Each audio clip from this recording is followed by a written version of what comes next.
Well, good morning, friends. I'm Indy, and welcome to another exciting day of the Indie Game Business Conference. I am dressed for the occasion. Look at this. I matched the background, right? I would like to thank our sponsors, Tripwire Presents. Thank you so much. We appreciate you so very much. And I would like to introduce our amazing first guest of the morning, my new friend Kost from WRKS Games.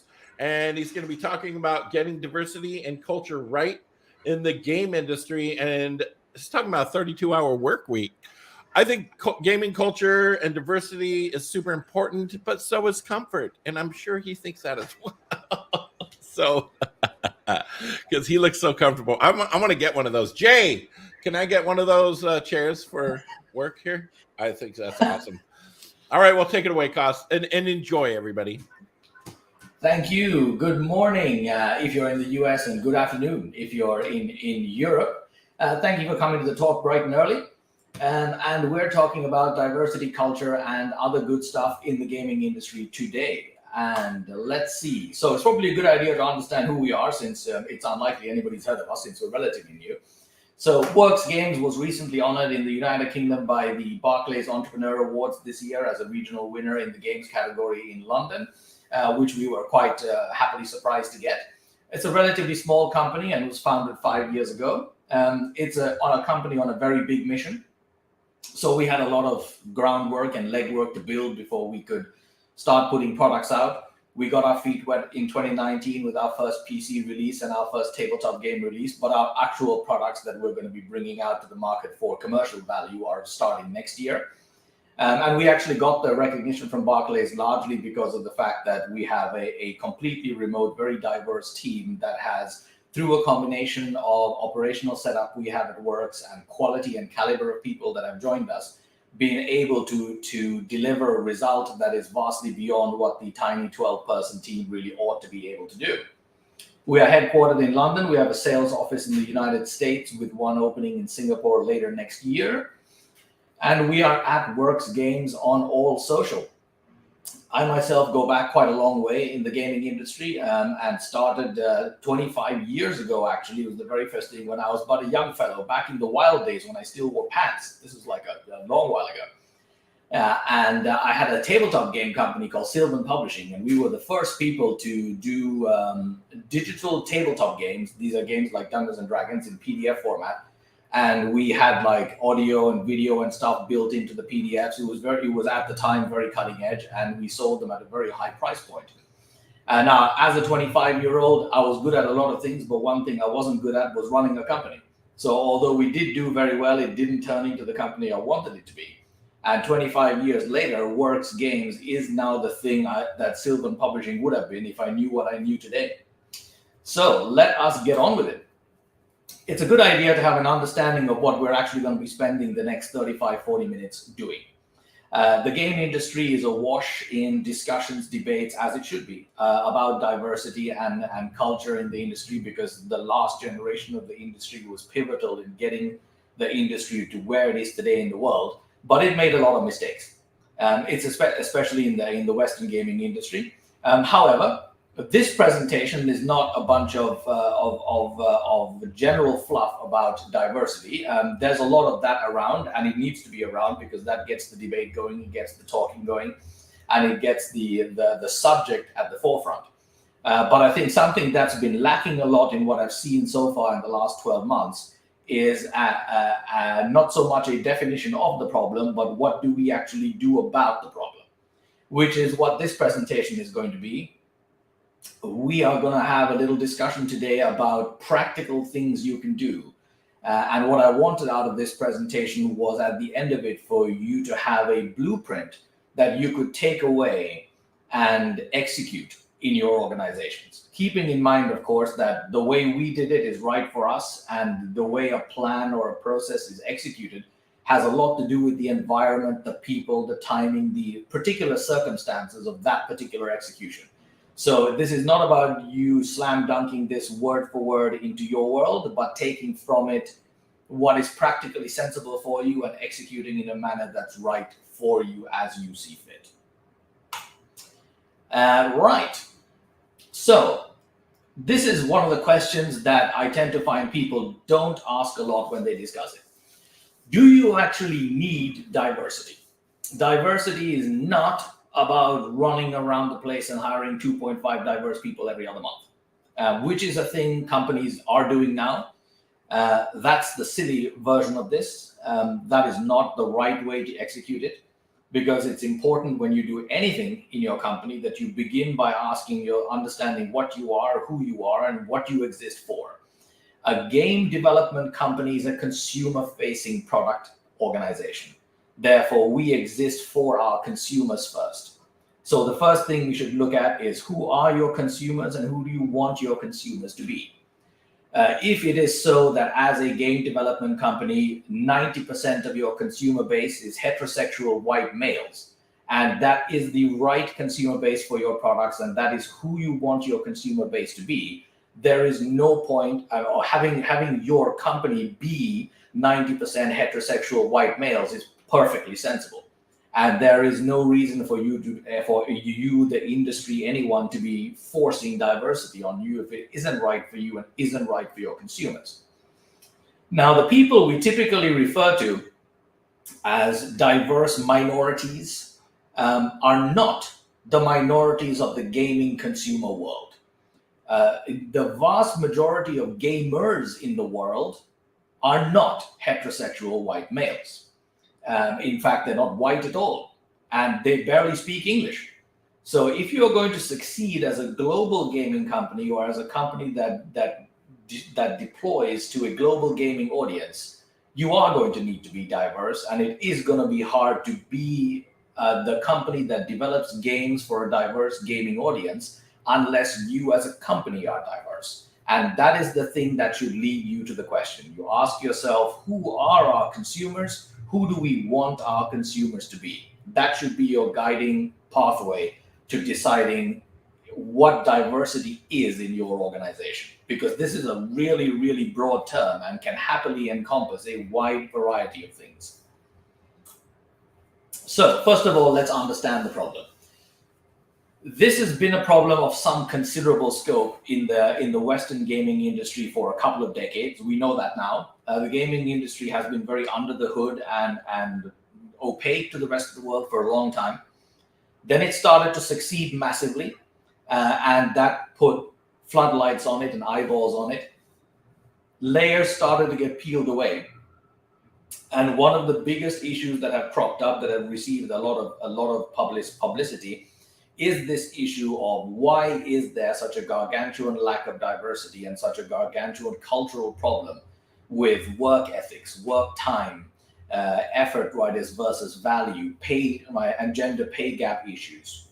Why such a problem? So it is important to understand that there is a problem, and the problem exists for a good reason. Bias is not like a fluffy word. It is actually very present, and it exists inside any human being, because if you have gone through life and had certain experiences, it is impossible for those experiences to not bias you. So bias does exist for good reasons, and denying it is a meaningless exercise. Recruiting is a heavily biased activity. It tends to lead to bad choices, because the recruiting processes that we use in the world and the things that we do when we talk about HR and we talk about recruiting tends to lead to a very biased execution. And that's not necessarily a good thing or a bad thing. And you will have encountered these things multiple times in your life, in your work, and in the companies you've worked in and for.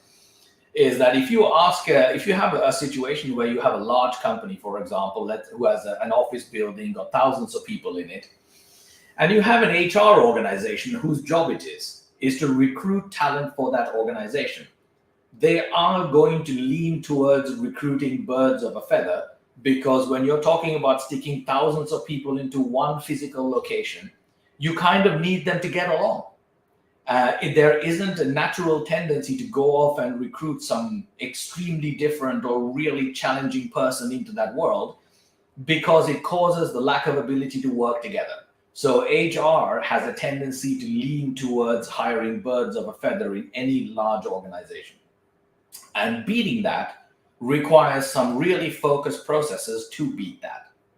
Speed is also your enemy here. I tend to find that recruiting processes in companies tend to be too fast and start too close to the point where you need talent. So you're in a rush, and you therefore recruit what you understand, what you're comfortable with, and who is close to you, rather than recruiting the right person for the job or the right person for the company. So by and large, the problem of human resources tends to be the actual human itself. And therefore, we need to construct processes in the recruiting process in order to circumvent the problems that we as human beings tend to bring to the equation. And this is something we went through in a really concerted sort of way at Works by getting this completely wrong in the beginning, stopping to understand why we got it wrong, and then changing it to get it right. So what does right actually look like? This is going to be very different for every company, but this is what right looks like for us. We began with defining the format. We made the conclusion to say that we were going to be fully remote. We did that right from day one, long before COVID happened. Even my first company 25 years ago was a remote organization. Therefore, this is not new to me. There's lots of value in doing companies fully remote. You just need to do it properly. We did not come to this conclusion in the first instance. In the first instance of Works, in the first year of Works, I had envisioned kind of Works towers. There was going to be an office. There was going to be a bunch of people working in the office. We were going to do incredible work together in close collaboration. This plan failed spectacularly. And we then started to transition slowly into sort of a semi-permanent, semi-remote freelancer sort of role.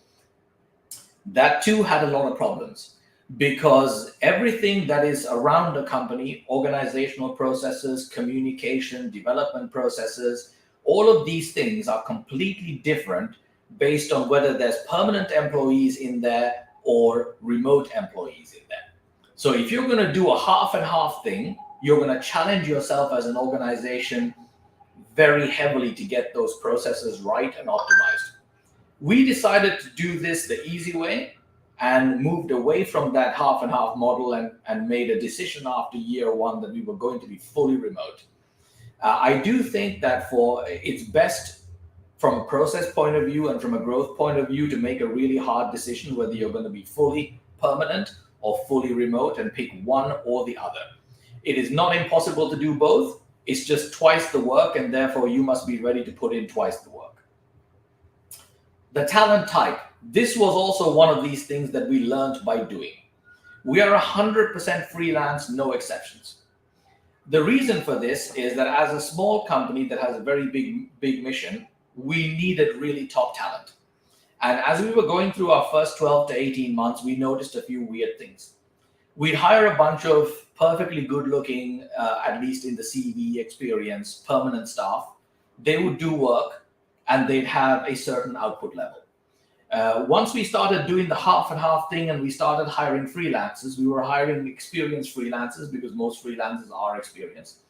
And we found that their work output was massively higher. Not just a little bit higher, but massively higher, like to a 5x, 10x level higher. This struck me as weird in the beginning, and I started looking into, well, what is actually happening here? And what was happening was a generational thing. We have had an entire generation of the game industry come and go, and in that generation, people have grown. There are experienced talent out there at a large scale, and many of them are seeking a better work-life balance than they found in that generation of the gaming industry. So a lot of the really top-tier talent in development, design, art are freelancing because their skill set allows them to do it comfortably. They get better work-life balance out of it. So we found that when we went and hired permanent staff, we were forced to hire the people in our local country and local market. And we were looking for the best people in our geographical area rather than the best people in the world for that slot or for that role. And we eventually went fully freelance because we found that on a very, very consistent basis, being able to expand our pool to a worldwide talent pool rather than just a UK talent pool put an enormously larger and higher caliber talent in front of us for the recruiting process. This is why we are 100% freelance. Diversity wise, we insist on being broad in diversity. For us, this is again looking at who our consumers are. This is definitely not a question for us, because less than 10% of our gamers are English speaking, European, or in a Western market. So for us, when we are developing games, it is essential for us to have a very broad, diverse outlook on how we look at games and the kind of content we develop in games, because that's who our consumer base is. So this was never in contention for us. Inclusion matters, because game development is not a short-term exercise. Even a decent single A indie title requires a minimum of really 2 to 3 years these days to get out the door. You can't stay committed for such a long-term exercise of effort and creative juicing unless you feel there's something in it for you. And we found that the best way to do inclusion is to just make everyone a shareholder in the company. The first year of the business, of your employment in the business, is provisional. During that year, I test people heavily, because no matter how good your recruiting process it's possible that people will be able to fake their way into it.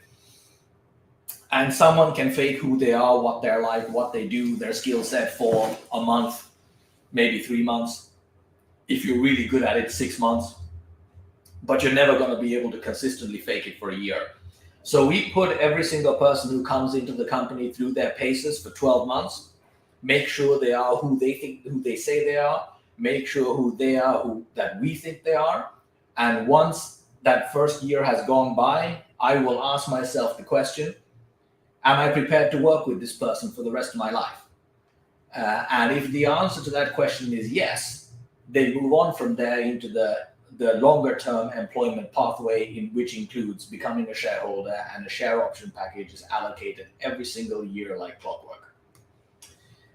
Pay, one of the great questions of the industry these days, and largely with Ubisoft leading the gender pay discussion right now, because they're the ones who got hit with the limelight there.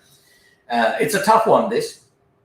And there are many different ways to do pay equality and pay fairness. Again, we're not people to dwell on the administrative side of the company overly much. We want to focus on building the content. Again, I picked the simplest possible model here.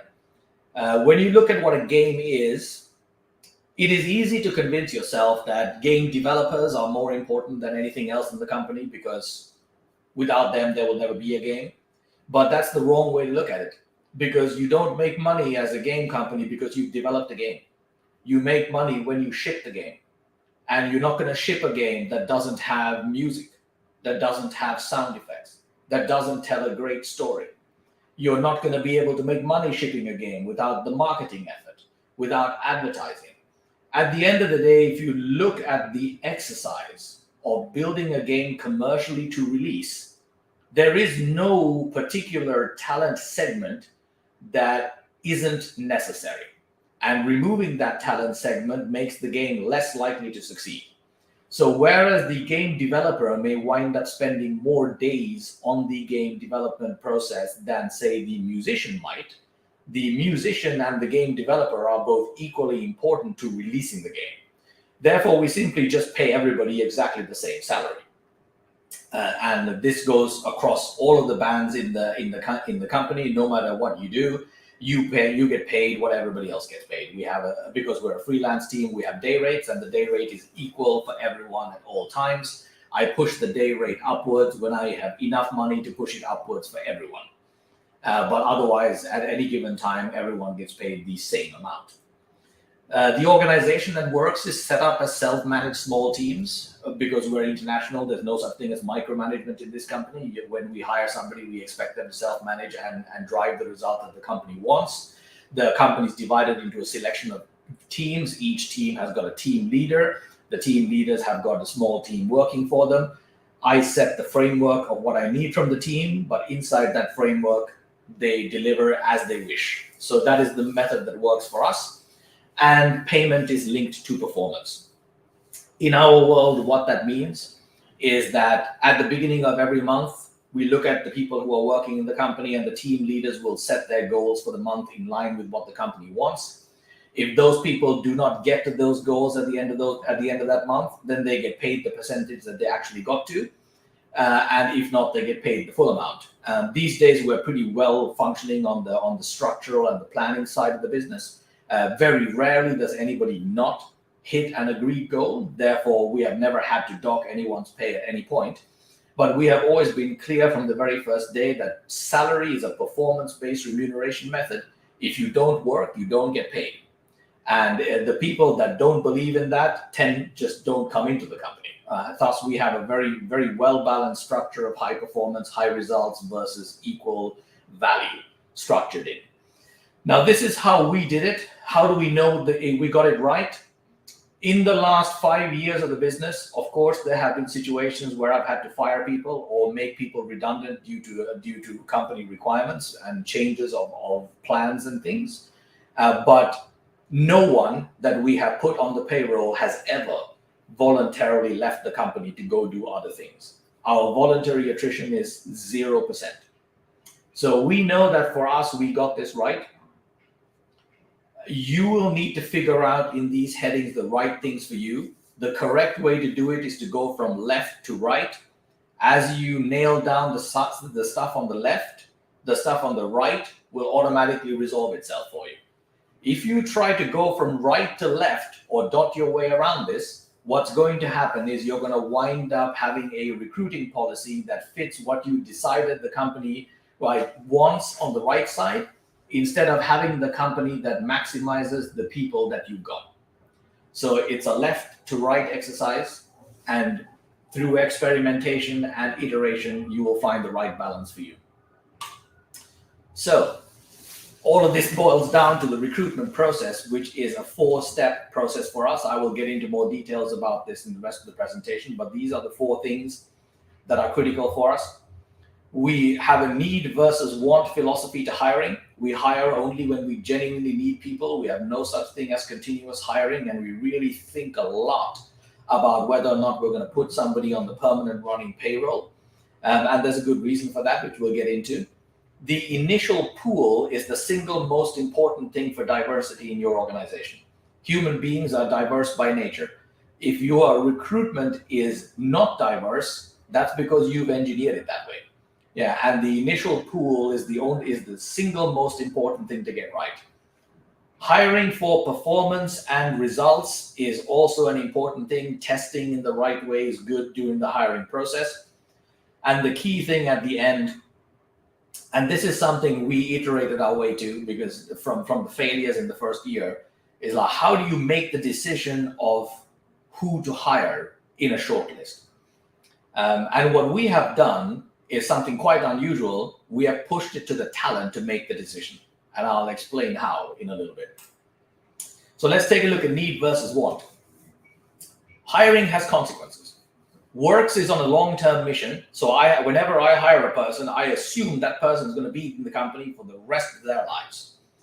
Therefore, you have to think about what you are as an employer when you're hiring somebody. What are you doing? You're giving them a livelihood and a purpose. You're putting food on the table. You have putting a roof over their heads. That's what a salary does for anyone. And therefore, you should never frivolously hire. But always make sure that the role is a genuine role that needs to be fulfilled. And if it isn't going to be continuously filled, hire a temporary person for it. And don't hire because you can't be bothered to do things properly. If your team is underperforming, in any different capacity be below where you expect them to be, you are not going to solve that with a diversity hire. You're not going to solve that with a hire of any kind. You have to solve the problem the company has first and hire for roles that are actually going to add value to the company. And this is a very important part of it. Decide really firmly whether someone really is needed or not. After that, the initial pool is absolutely critical. Because if you, and this is a problem we had in the UK in the first year when we looked at it, our initial pools were weak because we simply assumed that because the UK is an amazing gaming, it's hugely overrepresented when it comes to games. There are some 10,000 plus studios in this country. So we simply assumed that there must be amazing game industry talent to be had in this company, which there is. However, the problem is that this is not a country that produces a high amount of technology talent, because technology is not a very sought after education in the UK. Top developer talent doesn't naturally inhabit itself in the United Kingdom. It is also true that creative talent, although strong in the UK, is starting to fall behind a little bit in other parts of the world and tends to be quite uniform in its structure. So we found that the initial pool was coming through quite weakly in diversity as well as in skill set. And we found ways to increase that pool pretty significantly by utilizing communities and tools in the world. When we're hiring developers, we tend to use LinkedIn and we run ads across different countries. So typically we found that the United States, Africa as a continent, India, Vietnam are really strong countries for Unreal Engine developers, and we are an Unreal company. So we will always throw out developer ads across all of these countries, and then we will field an initial pool from there. For artists, we go nowhere other than ArtStation, because ArtStation has the largest pool of professional artists working in the industry. And we throw a job ad out on ArtStation, and we typically get 100 to 150 applications for a single role. Writers and audio are slightly problematic, but we found that the people who work in this field keep a very close eye out on jobs. And if you are simply active on social media and LinkedIn and you post your available openings, they will come to you. Similarly, everyone else that you might need in your company, LinkedIn is a good choice. Again, multiple ads across several countries. You will automatically wind up getting a very wide pool of talent. And from that point, if you then focus on ensuring that you hire the best person for the role, your company will automatically be diverse. So interestingly enough, at Works, we don't actually have a particular process for hiring diverse talent. We have a process of doing this thing where the initial pool is always ensured to be diverse. And then from that, we pick the best possible choices, and it automatically turned into a diversity-rich company. Testing is something we believe strongly in, and there are, of course, lots of people that do test before they hire, but I tend to find that they test the wrong things. What you don't want to do is waste your time and your prospective employees' time with esoteric stuff like personality tests, psychometric tests, and all that jazz. Culture fit is actually not a hugely necessary concept because especially in a remote functioning company, you don't really interact with each other that much. And typically well-structured, well-executing professionals are perfectly able to adapt to the culture of the company when they come in. You should always be testing for the job and the work that the person is actually being recruited to do. Because at the end of the day, a company hires to fulfill a role, a skill gap. The person needs to be able to execute and execute well. For developers, we execute a 2-hour basic Unreal dev test. I do this test myself since I'm the person who leads game development in the company. I do not test for any advanced skills whatsoever. And this has a weirdly large amount of things to do with diversity, because it turns out that in the Western part of the world, developers who have been for now the last 20 years relatively hyped as a category of of talent because of the enormous post-dot-com boom in the technology sector have a tendency to have a very large opinion of their skills that isn't necessarily always executed in the practical execution. So you need to make sure when you're talking to a developer and hiring a developer that they can actually do the work rather than simply being able to market their work, which developers have gotten very good at doing. If you go and look at Twitter, for example, you'll find a lot of game developers marketing their amazing advanced skill sets in incredible shader work or incredibly complex AI setups. This is great. The problem is that in a game development exercise, the amount of time you spent on complex AI setups and complex shaders and complex effects are about 10% of the total work that needs to be done. So there's no point hiring a person who's killing it in that bracket but can't do the basic stuff. So when we do developer hires, we test really granular fundamental basics.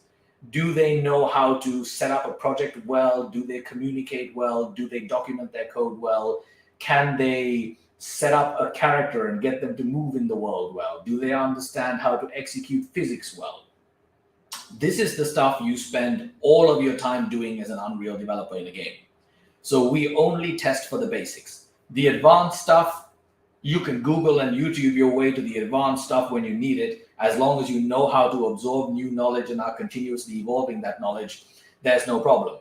And here we found very, very heavily that the Western market developers were really strong on the advanced stuff, but had very poor understanding of the fundamentals. Whereas developers, particularly in Africa, India, and the Far East, had really, really strong fundamentals. And this is an area where diversity really revealed itself through our process, because if we had hired people based on how they presented their abilities, we would have hired the wrong people. Artists, that's much easier. We hire them strictly based on portfolio. That will automatically give you a very broad, diverse setup when it comes to artists, because there's an incredible artistic skill set in the world right now when it comes to concept art and 3D art. You're never going to be lacking the ability to find great talent across the world here. Writers, this is strictly track record based. We are a story based game company, so we can't cut corners when it comes to story quality and writing quality. We only hire writers, game designers who have a published track record of work and have worked in a professional, deadline-driven, to spec or to brief-driven style. We did in the early days try to give writers who had not yet made it in the industry a leg up by being involved in publishable or work as in our work. That, however, did not end well. And we found that at the end of the day, this is one of these areas you just need to hire people who have done it before. Same with audio and music, but again, that's quite easy based on what you're looking for, the track record, and the talent is there. And for every other discipline, again, we try to lean towards track record. So our process is typically to go through first competency, then we take a look at communication skills, then we take a look at attitude. And I will get to the necessity of attitude further down the line.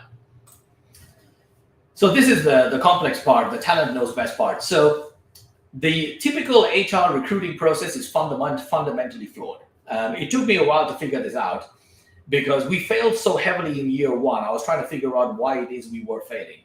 And if you look at what an HR process is, you throw an ad out, a bunch of people you don't know show up in a short list. You're interviewing a bunch of people, typically in 2 to 3 interviews. You are talking to references, you're making a decision.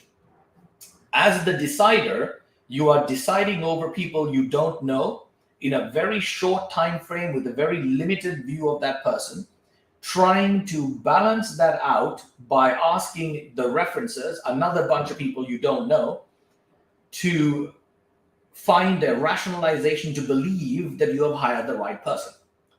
This is as ridiculous a process as it sounds when I just said it out loud. It makes absolutely no sense at all, and it fails often with good reason. Yeah, it is a very low probability process to get stuff right. The person who does know the talent very well, however, is the talent themselves.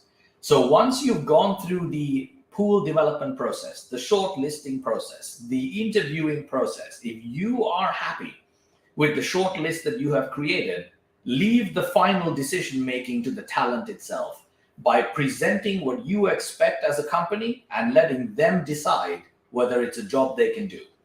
And the way that we do this is that we begin, once the short list has landed, the first thing that I do is I show everybody on the short list the contract that they're going to have to sign. And our contracts are very generous contracts, but they're also very direct contracts. There are two things in our contracts that many other employment contracts do not have. One of them is a clause that says that at the end of the month, if I am not happy with the work that you have done from a qualitative and output standpoint towards the amount that we have agreed to pay you, then we are not going to pay you. That is a clause that exists in our contract. This typically removes about 90% of the shortlist automatically. Mostly this is a good thing because the only people who would ever sign a contract like this are people who are so confident in the qualitative and consistent nature of their work that they cannot envision a reality where their employer is not going to pay them. That's exactly the kind of people we want. However, there is a small group of golden nuggets that you will lose with this. And those are the people who have had such terrible freelance experiences in the past and been screwed over so many times that there's an inherent distrust of their payer, their employer, in their minds, in the system of how they work. Fear has entered their world, and that fear will stop them from signing an agreement like this. And that will cause you to lose one or two great people in every recruiting process. And from our point of view, we've taken that as a cost of doing business thing, because at the end of the day, I'm not overly interested in bringing people with a fear mindset into the company anyway. But those people you will lose in an effort like that.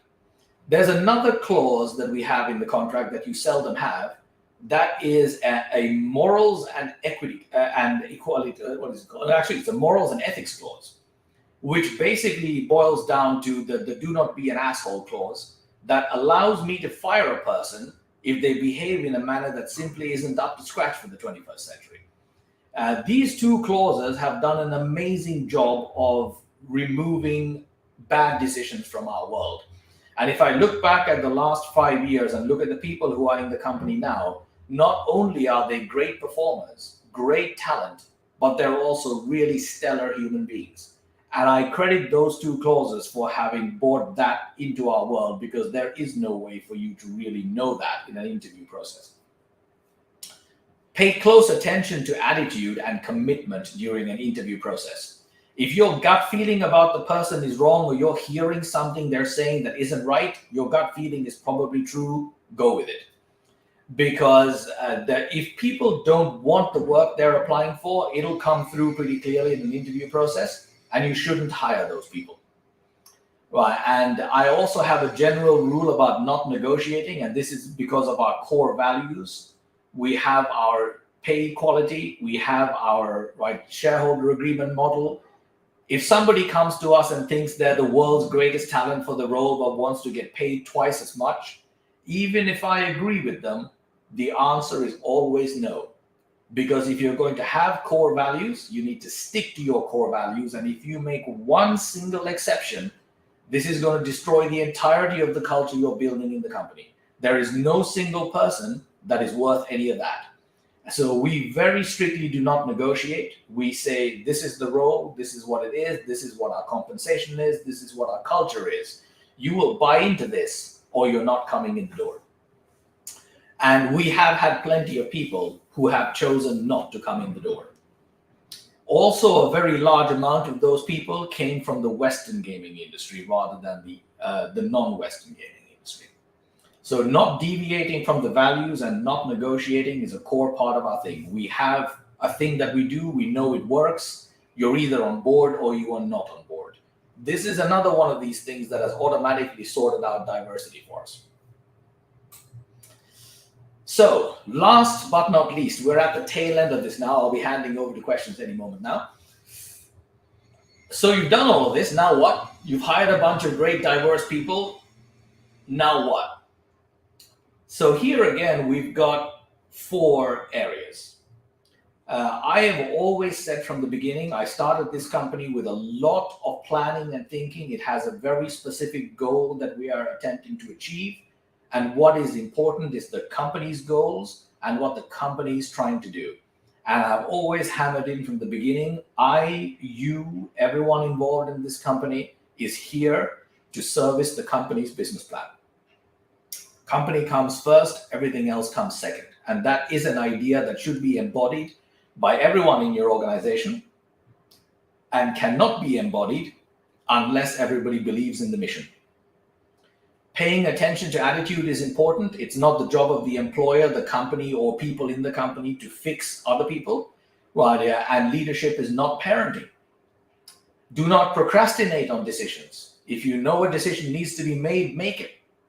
And most importantly, as leaders, as managers, as team leaders, you have a job to do. We have a job to do. Do it. Don't do other people's jobs. Do the job that's actually your job. Because otherwise, people are not going to stick around if your company is not succeeding. So, company first. If you try to save a job or a team because you like people, feel bad about it, etc., and this jeopardizes the company and it diminishes the company or it causes the company to shut down, you have failed everyone. Yeah, there is no such thing as a person who is more important than the company and no such thing as a person who is not replaceable. That is not a derogatory definition of a person. It is a definition of what the company's goal is. And companies need to adapt, to survive, to react in order to grow from strength to strength over time. And the goal is to create jobs, not necessarily to save a particular job. And sometimes that means making tough decisions. For example, in the first quarter of this year, we had a 3-person marketing team that had been around for 18 months, 24 months at that time. I made the entire team redundant. Not overnight, of course. They were underperforming through the entirety of 2021. When 2022 started, I said, well, I gave you the marketing strategy. You executed that strategy. It didn't work. Now I'm going to give you free rein to come up with your strategy. You have an entire quarter, the budget you require, the time and effort you need. Do it your way. And at the end of Q1, it was a comprehensive, if not even greater failure. And at that point, it was clear that they were not going to be the right people for that job. They were warned well in advance. The pathway to how to salvage that situation was presented. They didn't get it done. They were all fairly, with severance, made redundant because there was no point trying to spend money carrying that team if they were not able to pull it off. The company comes first. It's important to have clear goals. WRKS is an extremely well-structured and well-planned company. At the beginning of the year, we set the goals for the entire team. Pretty much whoever you are and whatever team you are, you know exactly what you're doing that year at the start of the year. And those goals are measured on a monthly, quarterly basis as you head towards that goal. Game development is not a fast-paced and fast-moving activity. That's a great advantage to those of us who run and lead game companies. Lean into it. You can actually make long-term plans, so make them. Because having those goals will make life a hell of a lot easier for everyone. And communicate everything well in advance. This is a catastrophic failure of companies in every industry, which I really don't understand at all. And the idea that somehow management needs to hide what the company is doing from employees is nonsensical. There are no employees anywhere in the world who are so stupid as to think that a company is going to be perfectly functioning and always winning all the time. You have a huge talent pool of ideas and thinking and ability in that diversity of pool you have hired. Don't waste it. If you're struggling to make the right decisions, if the company is not heading in the right way, if there are threats looming in the horizon, gather your people, put it on the table, work together to resolve it. This is also a really good way to find the people who are committed versus the people who are not. Because if you advertise an existential threat, and a bunch of people in your organization start polishing their CVs and leaving, those were the wrong people for you to have hired in the first place. because the right people who believe in the mission, who believe in the company, will get involved and be part of the solution. We have advertised existential threats to this company on 2 occasions in the last 5 years. We didn't lose a single person. And the only reason we made it past that existential threat is because of those people. So this communication is immensely useful. Company leadership, management, team leaders are not on their own. You have your entire pool of talent. Make good use of them. And attention to attitude is also fairly fundamental. And typically this is a experienced leadership versus inexperienced leadership position. No matter how talented a person is, I do not give them a leadership position in the company managing other people until they have achieved life and work experience, because talent is not the only thing you need in order to be a good leader. I was a very talented person in my 20s when I started my first company. I was an absolutely horrendous manager. And one of the reasons why that company did not succeed as much as I wanted to was me. And it is very important to have leaders who know how to lead. Management are not parents. It is not your job to change people. It's your job to nurture and grow people. And especially when you have a diverse pool who come from a selection of cultural backgrounds and a selection of different views and values, it's very important not to confuse parenting with management. Right? The person's job is to do their job. If their attitude is in their way, if their maturity is in their way, if their right communication style is in their way, there is probably nothing that you can do to fix that.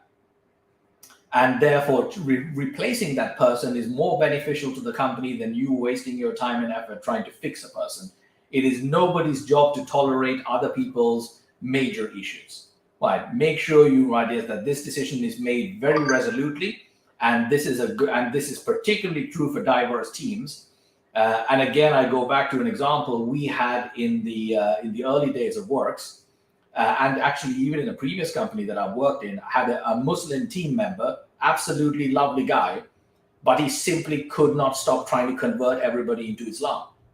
And it was simply not possible for him to not do this. So at the end of the day, he was eventually fired, because despite very clear mentoring and guidance given to the guy about the fact that religion is to be practiced but not forced onto other people, he simply didn't get it. And I only gave it a very, very limited amount of time before I removed him, because at the end of the day, it's not really my job to explain that to him. Work is for adults.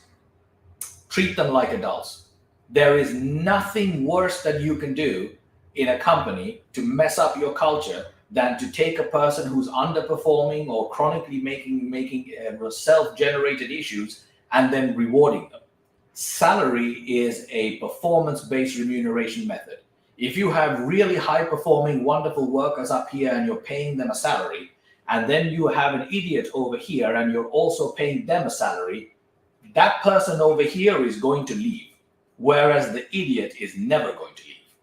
Right? Mistakes have got to be paid for. Right? And if somebody makes a mistake, and the mistakes are not a case of accidents, and this is also very important to differentiate, that a mistake is an intentionally executed activity. If I give somebody an order to do something some way, he decides he knows better and goes and does it another way and gets it completely wrong and causes problems for the company, that is not a mistake, because he made an adult decision to disobey a more experienced executive in the company and decided to do it their own way. That's not a mistake. That has to have consequences, and they have to be proportional. A mistake is something that happens by accident.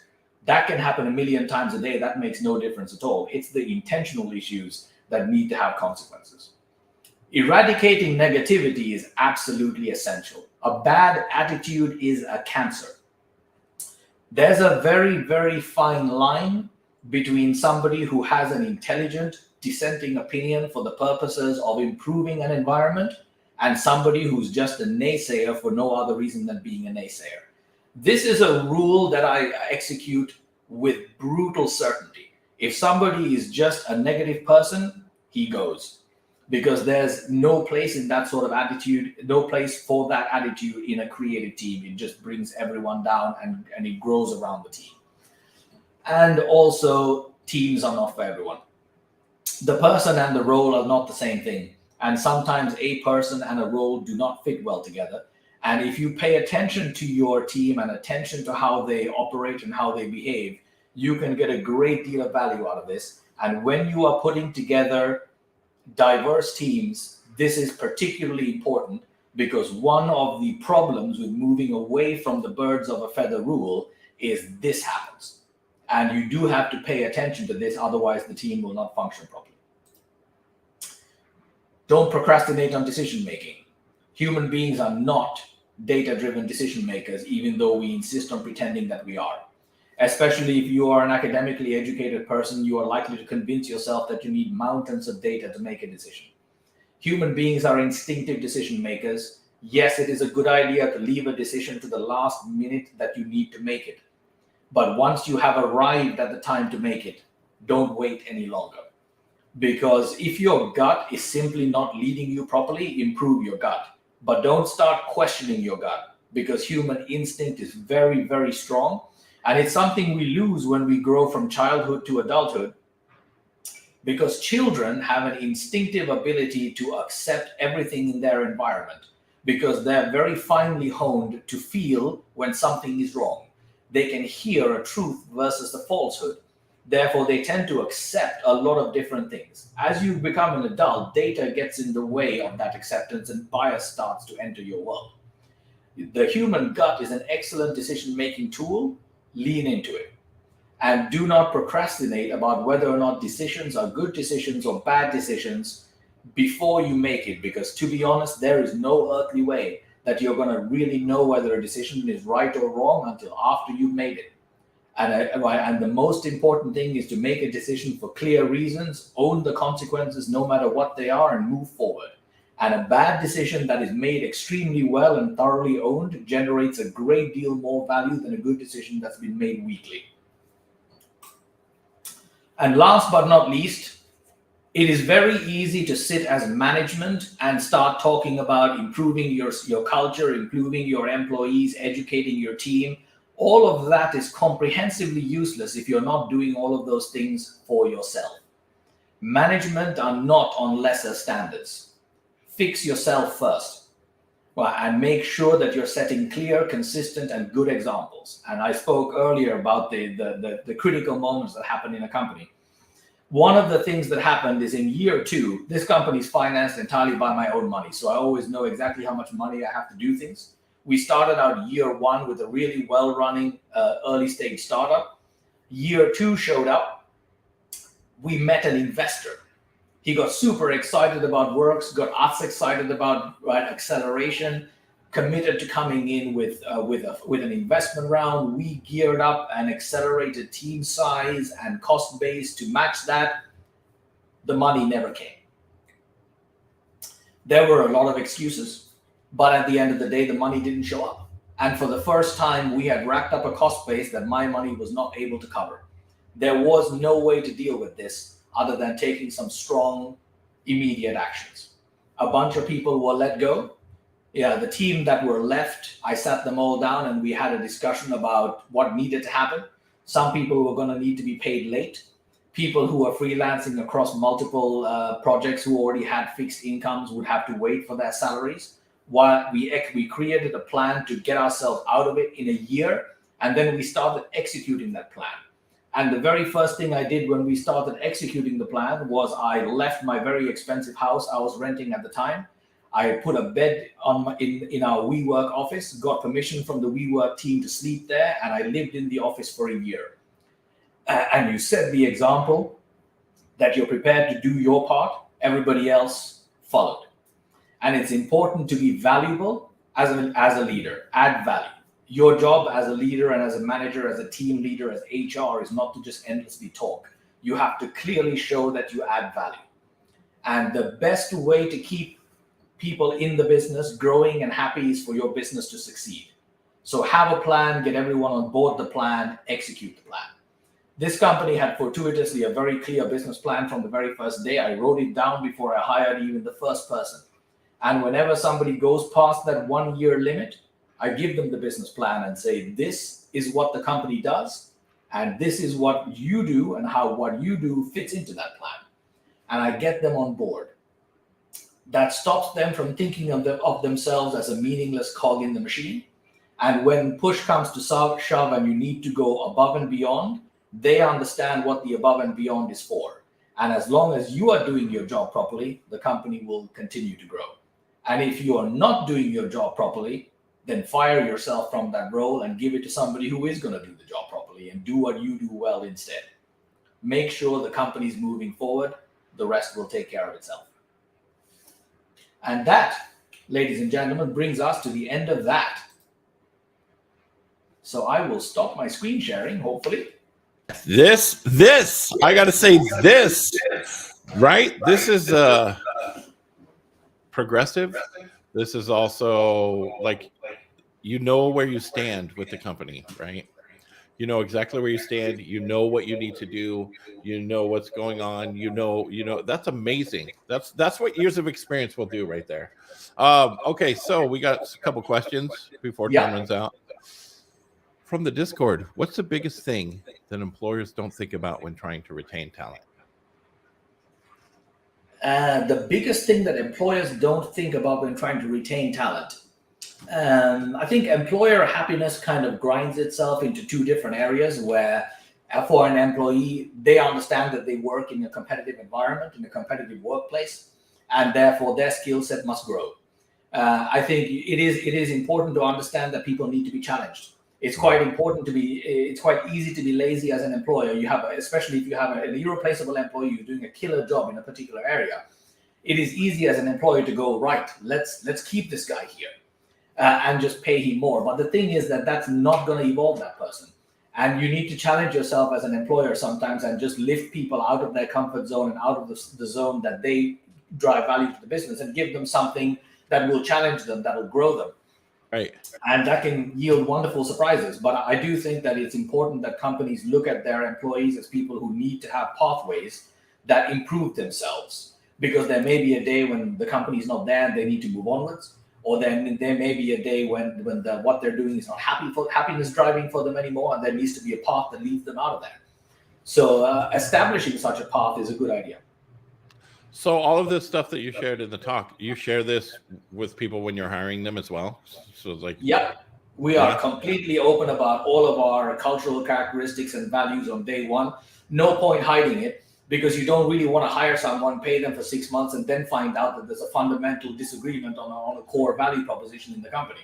You want all of that out on day one. And a lot of people disappear from our shortlist when we dump those values in front of them. I like those values. So do I. Yeah, I bet. Okay, so I know there was a talk about equity. How much equity do you set aside for team members? Yeah, this is a tricky one. Depends on how your company is set up. Again, I have an easy time with this one because I funded the company myself, so I own 100% of the shares, so I can pretty much decide this myself. What I do is, there are two things I looked at for the equity.